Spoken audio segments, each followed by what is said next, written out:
But there is what you want to learn is to how do I actually process that? And that's where really regulating your emotions can really help you. It actually helps even with medical conditions, because you're responding to the emotion, which, is stress. How do we get stress in our body? There's a stress hormone called cortisol.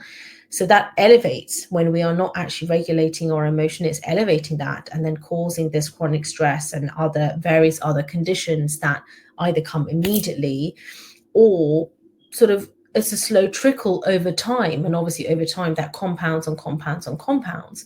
So I don't want you to be scared of this, but I just want to change a narrative around that, in that you have absolute control in this, in regulating your emotions and being emotionally resilient, which means actually that you often don't push through because you're so self-aware of how you feel, but you still need to honor the work that you're doing, whether that's for your family, for your career and business, for yourself, self-care as well.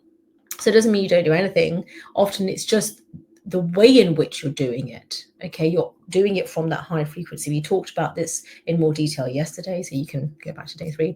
But when you're doing it from that version of you that is you're not acting in anxiety or anger, or you've been able to regulate your emotions to really turn down, like the volume, not to turn it down to a level of peace, that you are able to operate from that and be aligned and anchored to that version of you that is understanding why you're here, who you're here for, and your calling. It's really important, okay, because you can be taking a lot of action, you can be working so-called really hard for you and for your family and your team and doing all these things, but feeling like you're not having much traction because you can be very attached to the results. Obviously we do want the results, partly the reason we're doing it, but your whole self-esteem and confidence and everything is all riding